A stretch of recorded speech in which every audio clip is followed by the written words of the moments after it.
You talk to the people, you know who's happy, who's not, what is the culture. And this is why, and if you're an outside buyer, you're coming in and looking at a practice cold, you would try to meet the staff ideally before you submit an offer, or for sure before you buy the practice.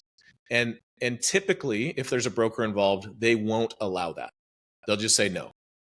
Now, I have my problems with the ethics of that no, but let's just set those aside for a minute and let's leave that conversation for, a little later if we want, or a different call.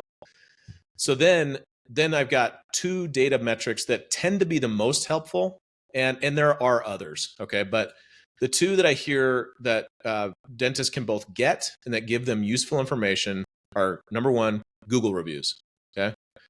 Google reviews are never 100% accurate, but if there are more than 10 of them, they're actually pretty directionally helpful, okay?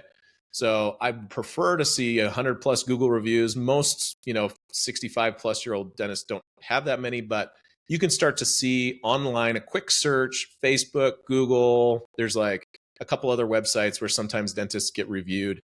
Just both look at the number of stars. Are we talking 4.7 stars or more? Or are we talking like, oh, there's 3.5?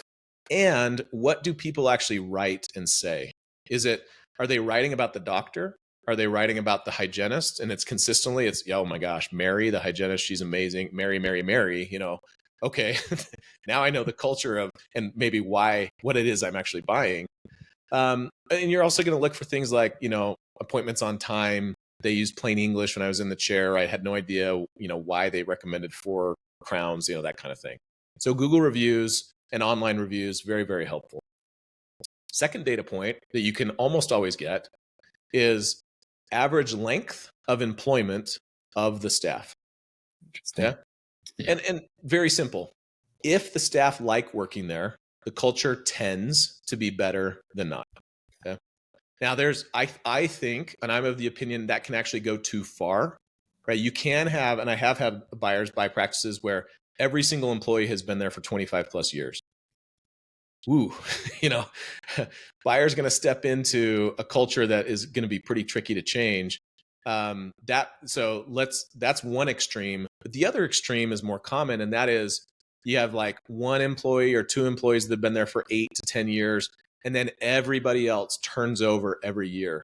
And guess what that tells me about the culture is those 2 employees are toxic.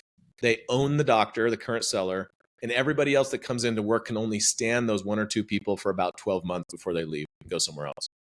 And that tells me about the culture. But so a healthy culture would be, you've got 1 or 2 new people, you've got some midterm people that have been there 5 to 10 years, and then you've got 1 to 3 people that have been there 10 plus years. That's generally a pretty good culture.